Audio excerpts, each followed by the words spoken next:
चाहकर भी मैं उसे सच्चाई नहीं बता सका। मतलब मैं चाहता था कि उसे सच्चाई बताऊं, लेकिन नहीं बता सका। चाहकर भी मैं उसे माफ नहीं कर सका। मैं चाहता था उसे माफ करना, लेकिन नहीं कर सका। पास्ट में चाहकर भी मैं तुम्हारे बिना नहीं रह सकता। अगर मैं चाहूं भी तब भी मैं तुम्हारे बिना नहीं रह सकता, ये बोला जा रहा है इस सेंटेंस में। चाहकर भी मैं तुम्हें सच नहीं बोल सकता। तो अगर मैं चाहूं भी कि मैं सच बोलूं, लेकिन फिर भी मैं नहीं बोल सकता।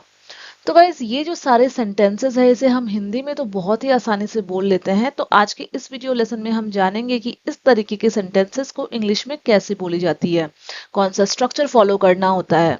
तो देखिए, ये जो सारे सेंटेंसेस है, इसमें चाह कर भी ये जो फ्रेज है ये कॉमन है, सब में है ये चीज।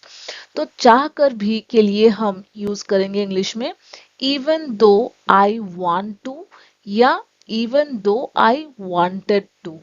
तो वांट टू का यूज कब करेंगे और वांटेड टू का यूज कब करेंगे? वांट टू का यूज हम तब करेंगे जब हम कोई एक्शन नहीं कर सकता, चाहकर भी कोई एक्शन नहीं कर सकता, इन फ्यूचर बोलना है तब। जैसे कि देखिए, जो लास्ट के दो सेंटेंसेस है, इसमें हमने क्या बोला है कि चाहकर भी मैं तुम्हारे बिना नहीं रह सकता, यानी कि हम बात फ्यूचर की कर रहे हैं, पास्ट की नहीं। तो यहाँ पर हम even though I want to का यूज करेंगे। और देखिए, जो पहला दो सेंटेंसेस है, इसमें हम क्या बोल रहे हैं कि चाहकर भी मैं सच्चाई नहीं बता सका, चाहकर भी मैं उसे माफ नहीं कर सका, यानी कि पास्ट की बात हम कर रहे हैं, पास्ट में हम ये एक्शन नहीं कर सके, ये बोल रहे हैं। तो यहाँ पे हम यूज करेंगे even though I wanted to. अब सेंटेंस का जो बाकी पार्ट है, उसमें भी हमको एक चीज का ध्यान रखना पड़ेगा। जहां पे हम बात कर रहे हैं कि कोई एक्शन मैं नहीं कर सका, जैसे कि पहले वाले दो सेंटेंसेस में हमने बताई है, उसमें हमें कुड नॉट का यूज करना है, यानी कुडंट का यूज करना है। और जहां हम बोल रहे हैं कि नहीं कर सकता, ठीक है, वहां हमें कैन नॉट यानी कांट का यूज करना है। तो चलिए देख लेते हैं प्रॉपर स्ट्रक्चर इस तरह के सेंटेंसेस को इंग्लिश में बनाने का।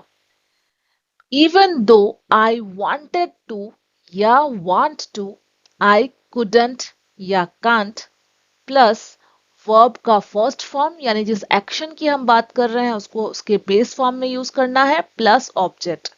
तो wanted to का यूज हम तब करेंगे जब हम पास्ट की बात करेंगे, और want to का यूज हम तब करेंगे जब हम प्रेजेंट या फ्यूचर की बात कर रहे हो। सिमिलरली यहाँ पे देखिए, could not यानी couldn't हम तब यूज करेंगे जब हम बोल रहे हैं कि कोई एक्शन नहीं कर सका इन पास्ट, और कांट का यूज हम तब करेंगे जब हमें बोलना है कि कोई एक्शन नहीं कर सकता इन फ्यूचर। तो चलिए वन बाय वन सारे सेंटेंसेस को हम इंग्लिश में ट्रांसलेट करते हैं with the help of this structure. चाहकर भी मैं उसे सच्चाई नहीं बता सका। तो देखिए, यहाँ पे हम क्या बोल रहे हैं, नहीं बता सका, यानी कि सच्चाई बताने का काम मैं पास्ट में नहीं कर सका। तो यहाँ हमारा इंग्लिश में सेंटेंस बनेगा even though I wanted to, क्योंकि पास्ट की बात है इसलिए वांटेड टू। फिर नहीं बता सका, तो उसके लिए कुड नॉट का यूज करना है, कॉन्ट्रैक्शन में कुडंट यूज करते हैं। I couldn't tell him the truth. यहाँ पे गाइज एक और चीज ध्यान दीजिए, यहाँ पे मैंने जो सब्जेक्ट है ये आई यूज किया है। क्यों? क्योंकि यहाँ पे बात मेरी हो रही है, ठीक है, मैं उसे सच्चाई नहीं बता सका ये बोली जा रही है। लेकिन अगर आपको किसी और का नाम बोलना है या किसी और के बारे में बात करनी है, तो तब हम आई के जगह उस इंसान का नाम यूज करेंगे। फॉर एग्जाम्पल, अगर आपको बोलनी है चाहकर भी रोहन उसे सच्चाई नहीं बता सका, तो इंग्लिश में हम इसे कहेंगे even though Rohan wanted to, he couldn't tell him the truth। ठीक है, तो यहाँ पे देखिए, एक बार हमने यहाँ पे नाम मेंशन कर दिया है रोहन, इसलिए हम बाद में फिर से रोहन नाम यूज नहीं कर रहे हैं, हम प्रोनाउन यूज कर दे रहे हैं जो कि he है। नेक्स्ट एग्जाम्पल, चाहकर भी मैं उसे माफ नहीं कर सका। तो ये भी देखिए पास्ट की बात की जा रही है, यहाँ पे भी हम सेंटेंस में वांटेड टू का यूज करेंगे और कुडंट का यूज करेंगे। तो हमारा सेंटेंस होगा even though I wanted to, I couldn't forgive him या हर। अगर वो किसी लड़के के बारे में बात की जा रही है तो हिम का यूज करेंगे, अगर लड़की के बारे में बात की जा रही है तो हर का यूज करेंगे। सेम वे यहाँ पे भी देखिए, आई का यूज इसलिए किया गया है क्योंकि यहाँ पे देखिए मैं उसे माफ नहीं कर सका ये बोला गया है, लेकिन अगर बोलना होता कि चाह कर भी वो उसे माफ नहीं कर सका तो हम इसे इंग्लिश में बोलते Even though he wanted to, he couldn't forgive him or her. फिर हमारा नेक्स्ट सेंटेंस है चाह कर भी मैं तुम्हारे बिना नहीं रह सकता।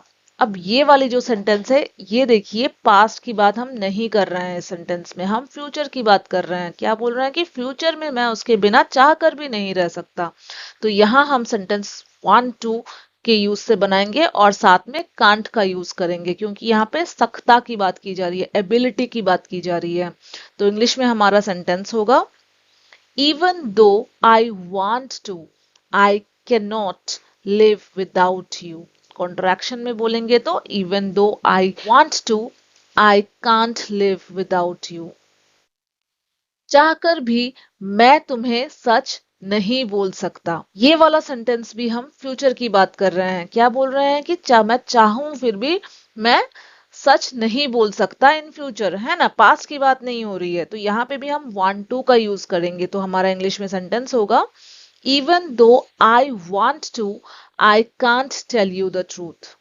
गाइस आई होप आपको समझ में आ रही है कि इस तरीके के सेंटेंसेस को किस तरह से इंग्लिश में बोली जाती है। अब ये जो दो सेंटेंसेस आपको स्क्रीन पर दिख रही है, चाहकर भी मैं खुद को समझा नहीं सका और चाहकर भी आप इस नियम को नहीं तोड़ सकते। इन दोनों सेंटेंस की इंग्लिश आप जल्दी से कमेंट बॉक्स में बनाइए और साथ ही मुझे बताइए आज की ये वीडियो आपके लिए हेल्पफुल रही है या नहीं। अगर गाइस थोड़ी सी भी हेल्पफुल रही है ये वीडियो आपके लिए तो इसे लाइक करना बिल्कुल नहीं भूलिएगा। चैनल पे नए हैं तो सब्सक्राइब भी कर लीजिएगा, साथ ही अपने दोस्तों के साथ शेयर कर दीजिएगा वीडियो को। Thank you so much friends for watching, bye.